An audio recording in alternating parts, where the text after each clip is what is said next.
So welcome to our roots. So today I'm going to tell you a little bit of how we got started. So Imani Collective actually started in 2011. It started as a nonprofit in the States, a 501c3. And we started with partnering with organizations in East Africa. We had a partnership in Kenya, Uganda, and Burundi. And at that time, I was finishing out college in my master's program. And so I knew that we had a lot of students who wanted to go and serve overseas. So we started with this partnership, and that is really important to our roots because we started broad, and as we developed relationships, we knew that we wanted to land our feet in Kenya because of the opportunity that we saw where we could break the generational cycle of poverty by impacting a woman. So over those years got progressively longer as I came over to Kenya. My family and my friends say that they knew I was gonna move to Kenya way before I did, but I sold everything and I moved to Kenya in 2013 to start the training program. So this is really important for you guys to know if you're just joining us and you know us as a brand. We started as a training program that really helped with just sewing skills. That's all it was. We started with 16 women, with still today, those 16 women are a part of our collective, but we started with them simply with basic sewing skills because we knew that if we could start with basic sewing skills, that would give them a skill to potentially have a job. Now, what I learned as a founder and quickly as a young woman is I wasn't thinking through a lot of that strategy. So we knew that my money of selling everything wasn't going to last that long. So I started thinking of sustainable initiatives. How are we gonna develop something or create something that is gonna sustain the training program? We were solely, again, as a nonprofit. And over those years also developed as an NGO in Kenya.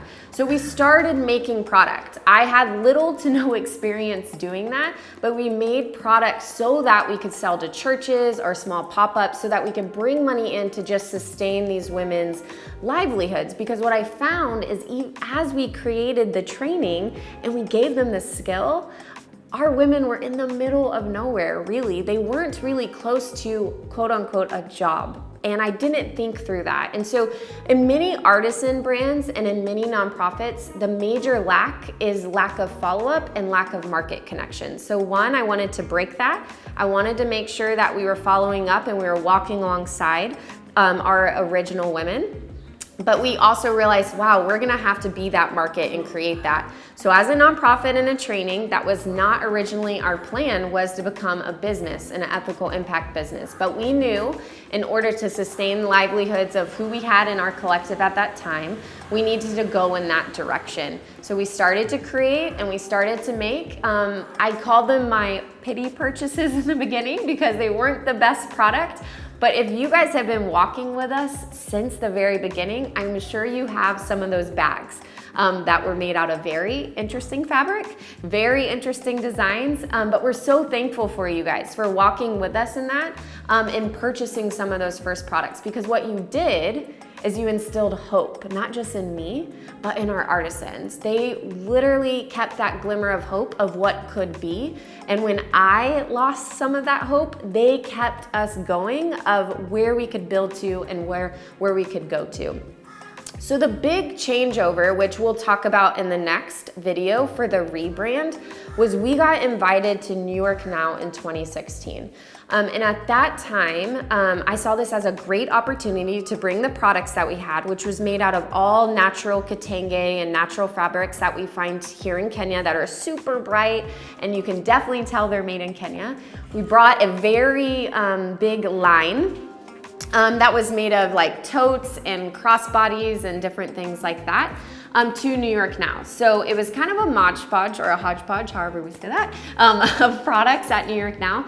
And what I realized is people loved our story, but they were not connecting to the product. And again, they purchased because they knew the impact and they saw the impact, but they didn't necessarily see how the product was aligning with their customer base or their stores. And so from that show, we realized that we needed to do something more if we were going to survive and get to a thriving state as an organization.